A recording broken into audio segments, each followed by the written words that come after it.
الحمد لله نحمده ونستعينه ونستغفره ونعوذ بالله من شرور أنفسنا ومن سيئات أعمالنا من يهده الله فلا مضل له ومن يضلل فلا هادي له وأشهد أن لا إله إلا الله وأشهد أن محمدًا عبده ورسوله. قال الله تبارك وتعالى في كتابه المجيد والفرقان الحميد: أعوذ بالله من الشيطان الرجيم. بسم الله الرحمن الرحيم. قال الله تبارك وتعالى في كتابه المجيد والفرقان الحميد: أعوذ بالله من الشيطان الرجيم. بسم الله الرحمن الرحيم. وكذلك جعلناكم أمة وسطا لتكونوا شهداء على الناس. وقال النبي صلى الله عليه وسلم: إن الله لا يرفع العلماء ولكن يقبض العلم بقبض العلماء. صدق الله العظيم وبلغنا رسوله النبي الأمي الكريم ونحن على ذلك لمن الشاهدين والشاكرين والحمد لله رب العالمين. معزز سامعین، مسلک اہل سنت والجماعت کے ساتھ تعلق رکھنے والے غیرت مند غیور مسلمان بھائیوں، ضلع دیر اور آس پاس سے تعلق رکھنے والے میرے محترم حضرات، میں اسٹیج سے دیے گئے موضوع پیغام دیوبند کے عنوان سے آپ حضرات کی خدمت میں چند معروضات پیش کروں گا۔ حضرت مولانا شہاب الدین حافظہ اللہ کے حکم پر حضرات علماء دیوبند کے حوالے سے میں نے چند باتیں گوشت گزار کرنی ہیں۔ اگر آپ توجہ اور انہماک کے ساتھ میری آنکھوں میں آنکھیں ڈال کے دیکھتے رہے تو میں وعدہ کرتا ہوں میں نے آپ کا وقت ضائع نہیں ہونے دینا۔ اگر آپ نے ادھر ادھر دیکھنے میں، بات کرنے میں، پیچھے دیکھنے میں وقت گزار دیا تو یہ آپ کی اپنی مرضی۔ میرے بھائیوں، میں نے آپ حضرات کے سامنے اپنے موضوع کو بیان کرنے کے لیے سورۃ نمبر 2 سورۃ البقرہ دوسرے پارے کے پہلے رکوع کی ایک آیت کا ٹکڑا تلاوت کیا ہے، جس میں اللہ رب العزت نے امت مسلمہ کو حد اعتدال والی امت بتایا ہے۔ میرے بھائیوں، اعتدال کا معنی ہے میانہ روی، مکمل طریقے سے، صحیح طریقے سے چلنا۔ حضور پاک علیہ الصلوۃ والسلام کی احادیث میں بھی اعتدال کی طرف یوں اشارہ ملتا ہے، فرمایا خیر الامور اوسطها، اعتدال کا کام بہتر راستوں میں ایک راستہ ہے۔ آج کے دور میں حضرات علماء دیوبند جو ہیں یہ دین کے لیے مکمل اعتدال پہ ہیں۔ توجہ، یہ دین کے لیے مکمل اعتدال میں ہیں، نہ دین میں کمی کرتے ہیں نہ دین میں اضافہ کرتے ہیں۔ دین میں اضافہ بھی جرم سمجھتے ہیں، دین میں کمی کو بھی جرم سمجھتے ہیں۔ ہم کمی اور اضافہ نہ کرتے ہوئے جو کا تو دی ویسے رکھتے ہیں جیسے حضور پاک علیہ الصلوۃ والسلام نے دیا تھا۔ آپ علیہ الصلوۃ والسلام کا مکمل دین حضرات علماء دیوبند دنیا کے سامنے پھیلاتے ہیں۔ میرے بھائیوں، ہم میں اور دوسروں میں فرق یہ ہے کہ ہم کہتے ہیں دین مکمل مانو اور باقی کچھ لوگ دین ادھورا مانتے ہیں۔ میں باقیوں کی تردید چھوڑتے ہوئے دیوبند کی تائید یوں بیان کروں گا کہ دیوبند والوں نے ہمیشہ مکمل دین مانا ہے، ادھورا دین نہیں مانا۔ اگر آپ دنیا میں گھومیں تو آپ کو مختلف طبقے کے لوگ ملیں گے، مختلف مکتبہ فکر کے لوگ ملیں گے، اللہ رب العزت کے لیے بھی مختلف عقیدے والے ملیں گے، حضور پاک علیہ الصلوۃ والسلام کے لیے بھی مختلف عقیدے والے ملیں گے۔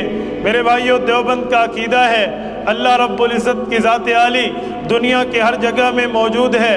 دیوبند کا عقیدہ ہے حضور پاک علیہ الصلوۃ والسلام مدینہ منورہ روضہ اطہر میں موجود ہیں۔ ہم نے اللہ کو ہر جگہ مانا، حضور پاک علیہ الصلوۃ والسلام کو مدینہ میں مانا، لیکن آپ کچھ لوگوں کو دیکھو گے جنہوں نے ہر جگہ نہیں مانا تو خدا کو بھی نہیں مانا، اور ہر جگہ مانا حضور پاک علیہ الصلوۃ والسلام کو مانا ہے۔ دنیا میں ایک طبقہ آپ کو ملے گا، وہ کہے گا اللہ ہر جگہ نہیں ہے۔ دنیا میں دوسرا طبقہ آپ کو ملے گا، وہ کہے گا نبی بھی ہر جگہ ہے۔ ہم نے پہلے طبقے سے پوچھا بھئی تیرے پاس دلیل کیا ہے کہ اللہ ہر جگہ موجود نہیں ہے؟ وہ کہتا ہے میرے پاس دلیل قرآن پاک ہے۔ ہم نے دوسرے طبقے سے پوچھا، تو کہتا ہے حضور پاک علیہ السلام بھی ہر جگہ ہیں، چل تیرے پاس دلیل کیا ہے؟ وہ بھی کہتا ہے میرے پاس دلیل اللہ کا قرآن ہے۔ ہم نے کہا اللہ ہر جگہ موجود نہیں ہے، اپنی دلیل پیش کر۔ وہ دلیل پیش کرتے ہوئے کہتا ہے قرآن پاک میں اللہ نے فرمایا الرحمن علی العرش استوى، اللہ نے استوا عرش پہ پکڑا ہے۔ اس کا معنی ہے اللہ عرش پہ ہے۔ جب اللہ عرش پہ ہے تو باقی جگہ نہیں ہے، اللہ عرش پہ ہے تو آسمانوں میں نہیں ہے، اللہ عرش پہ ہے تو زمینوں میں نہیں ہے۔ الرحمن علی العرش استوى، اللہ ہر جگہ موجود ہے۔ ہم نے کہا نہیں نہیں، یہ معنی کہاں سے نکلا کہ اللہ عرش پر موجود ہے؟ اگر عرش کے تذکرے سے اللہ کا عرش پہ آنا لازم آتا ہے تو کوئی یہ کہہ دے کہ اللہ کوہ طور پہ رہتے ہیں، ہم کہیں گے دلیل کیا ہے؟ وہ کہے گا حضرت موسیٰ کو بلانے کے لیے اللہ نے کوہ طور پہ بلایا تھا، حضرت موسیٰ سے ملاقات کے لیے اللہ نے حضرت موسیٰ علیہ السلام کو کوہ طور پہ بلایا تھا۔ پھر کیا کہو گے کہ اللہ کوہ طور میں رہتا ہے؟ کوئی اور آ جائے وہ کہے گا اللہ رب العزت وَلِلَّهِ الْمَشْرِقُ وَالْمَغْرِبُ، مشرق اور مغرب میں ہے۔ پھر کیا کہو گے شمال اور جنوب میں اللہ نہیں ہے؟ ہم نے کہا نہیں نہیں، بلکہ اللہ ہر جگہ موجود ہے۔ یہی قرآن کہتا ہے ما یکون من نجوى ثلاثة الا هو رابعهم ولا خمسة الا هو سادسهم ولا ادنى من ذلك ولا اکثر الا هو معهم۔ تم دو ہو تو تیسرا اللہ ہے، تم چار ہو تو پانچواں اللہ ہے، تم چھ ہو یا پانچ ہو تو چھٹا اللہ ہے، تم اس سے کم یا اس سے زیادہ ہو اللہ تمہارے ساتھ ہے۔ اللہ رب العزت نے اپنا ہر جگہ ہونا یوں بیان فرمایا۔ حضور پاک علیہ الصلوۃ والسلام حضرت صدیق اکبر رضی اللہ عنہ کے ساتھ غار ثور کے اندر موجود ہیں۔ حضرت صدیق اکبر غمگین ہوتے ہیں کہ آج کافر پہنچ گیا ہے، غار سے نیچے سر جھکا کے دیکھے گا تو ہمیں دیکھ لے گا، کہیں ہمارا راز فاش نہ ہو جائے۔ حضور پاک علیہ السلام نے فرمایا، اس لفظوں کو قرآن نے ذکر کیا ہے لا تحزن ان اللہ معنا، صدیق غم نہ کر اللہ ہمارے ساتھ ہے۔ تو پھر غار میں کیا مانا کہ اللہ صرف غار میں ہے؟ نہیں نہیں، بلکہ اللہ کی ذات عالیہ دنیا میں ہر جگہ موجود ہے۔ عرش کا تذکرہ پھر اللہ نے کیوں کیا ہے کہ الرحمن علی العرش استوى، اللہ عرش پہ ہے۔ میرے بھائیو یاد رکھنا دنیا کے مکانوں کے اندر سب سے بڑا مکان عرش ہے، اللہ رب العزت کا یہ بڑا مکان ہے۔ جب بندہ اپنی طاقت ظاہر کرتا ہے، آپ یا میں اپنی طاقت ظاہر کرے تو ہم کہتے ہیں دیکھو بھائی ہیلی کاپٹر جیسی چیز بھی ہمارے قبضے میں ہے، تو اس کا معنی یہ نہیں ہوتا کہ موٹر سائیکل پہ میرا قبضہ نہیں ہے، سائیکل پہ میرا قبضہ نہیں ہے، گاڑی پہ میرا قبضہ نہیں ہے، موٹر پہ میرا قبضہ نہیں ہے، بلکہ ان پہ قبضہ تو ہے ہی۔ میں بڑی چیز کا تذکرہ کرتا ہوں کہ ہیلی کاپٹر پہ میرا قبضہ ہے تو پتہ چل گیا کہ جب بڑی چیز آ گئی، ہیلی کاپٹر آ گیا تو چھوٹی چیزیں اس کے اندر آ گئی۔ 1000 روپے کے نوٹ کے اندر 500 اور 100 اور 50 کے نوٹ موجود ہوتے ہیں، بڑی چیز میں چھوٹی چیزیں آ جاتی ہیں۔ اللہ نے اپنی طاقت بتائی، اللہ نے اپنی قوت بتائی، الرحمن علی العرش استوى کہ اللہ عرش پہ استوا پکڑتے ہیں۔ پتہ چلا اللہ رب العزت کو مکانوں میں سب سے بڑی چیز مکان عرش بھی اللہ کے قبضے میں ہے، تو دنیا میں ہر جگہ اللہ کے قبضے میں ہے۔ اس کا معنی یہ نہیں کہ اللہ صرف عرش پر ہے۔ میرے بھائیوں میں مزید وضاحت کے لیے یوں کہوں، جو آدمی کسی چیز پر ہوتا ہے، جو بیٹھنے والا ہوتا ہے، اسے مکین کہتے ہیں۔ جس جگہ پر بیٹھا جاتا ہے اسے مکان کہتے ہیں۔ یہ تو دنیا کا اصول ہے کہ جو مکین ہوتا ہے وہ مکان سے چھوٹا ہوتا ہے۔ مکین بیٹھنے والا، مکان جس پہ بیٹھا جائے، جس کے اندر بیٹھا جائے، تو بیٹھنے والا چھوٹا ہوگا تو اس کے اندر آئے گا، اگر بڑا ہوگا تو نہیں آئے گا۔ آپ اور میں چھوٹے بڑے ہیں, ہم مکین ہیں, مسجد مکان ہے, ہم چھوٹے ہیں تبھی تو مسجد میں آئے ہیں, کرسی میرے لیے مکان ہے, میں کرسی کے لیے مکین ہوں, میں اس سے چھوٹا ہوں, کرسی مجھ سے بڑی ہے تبھی تو میں کرسی میں آیا ہوں. اگر نعوذ باللہ ہم کہیں اللہ عرش پر ہیں تو پھر اللہ مکین بنتے ہیں, عرش مکان بنتا ہے, اصول تو آ گیا نا, مکین مکان سے چھوٹا ہوتا ہے, مکان مکین سے بڑا ہوتا ہے, پھر تو عرش بڑا ہو گیا, اللہ رب العزت چھوٹے ہو گئے, پھر اللہ اکبر کا معنی کیا کرو گے؟ پھر اللہ اکبر کا معنی کیا ہوگا؟ اس کا معنی یہ نہیں اللہ عرش پہ ہے. قدرت بتائی, ہم نے دوسرے سے پوچھا, تو نے کہا نبی بھی ہر جگہ ہے, تیرے پاس دلیل کیا ہے؟ دیر کے مسلمانوں توجہ کرنا, وہ بدعتی مجھے دلیل دیتا ہے. قرآن کریم میں اللہ نے فرمایا وَمَا أَرْسَلْنَاكَ إِلَّا رَحْمَةً لِلْعَالَمِينَ, اے نبی ہم نے آپ کو دونوں جہانوں نہیں تمام جہانوں کے لیے رحمت بنا کے بھیجا ہے. ہم نے کہا مانتے ہیں, حضور پاک علیہ الصلوۃ والسلام رحمت بن کے تشریف لائے ہیں, حضور تمام جہانوں کے لیے رحمت ہیں, رحمت کائنات ہیں. اس نے کہا پھر دیکھو رحمت ہر جگہ ہوتی ہے. ہم نے کہا ہر جگہ ہوتی ہے, تو کہا حضور پاک علیہ السلام بھی ہر جگہ ہوتے ہیں. توجہ میری طرف, کہا رحمت ہر جگہ ہوتی ہے. ہم نے کہا ہر جگہ ہوتی ہے. اس نے کہا جب رحمت ہر جگہ تو اللہ کے نبی بھی ہر جگہ, کیونکہ حضور پاک علیہ السلام بھی رحمت ہیں. ہم نے کہا تیرا یہ فلسفہ مانے تو قرآن کریم میں ہے هو الذی جعل الشمس ضیاء, حضور پاک علیہ السلام کو اللہ رب العزت نے سورج کو روشن بنایا ہے. کہا ہاں. ہم نے کہا روشنی ہر جگہ پہ, کیا پھر سورج بھی ہر جگہ پہ؟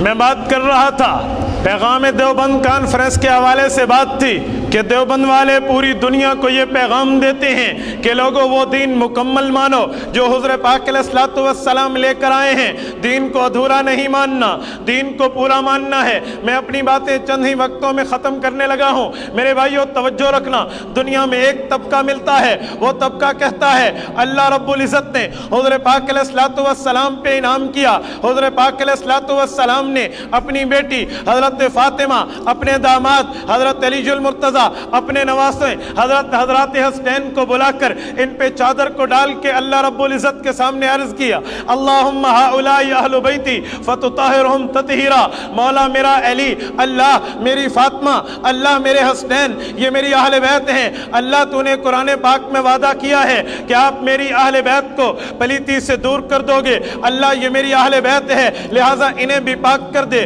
دنیا میں اس طبقے نے کہا نبی کی اہل بیت جو ہیں وہ صرف نبی کا خاندان ہے, انہی چاروں میں نبی کا اہل بیت ہونا بند ہے. دیوبند والوں نے کہا نہیں, دین کو ادھورا نہیں, دین کو پورا مانیں گے. سورت نمبر 33 سورت احزاب آیت نمبر 33 بتاتی ہے انما یرید اللہ لیذہب عنکم الرجس اہل البیت ویطہرکم تطہیرا. اللہ رب العزت کے قرآن نے نبی علیہ الصلوۃ والسلام کی بیویوں کو اہل بیت کہا ہے. حضرت خدیجہ سے لے کر حضرت عائشہ صدیقہ تک یہ تمام کی تمام بیویاں جو ہیں نبی کی اہل بیت ہیں. دیوبند والوں نے کہا ہم نے نبی کے خاندان کو اہل بیت مانا ہے, اس کا ذکر اللہ رب العزت کے پیغمبر نے اپنے فرمان میں کیا ہے. ہم نے نبی کے بیویوں کو اہل بیت مانا ہے, اس کا ذکر خود اللہ نے قرآن میں کیا ہے. ہم دین کو مکمل مانیں گے, ادھورا نہیں مانیں گے.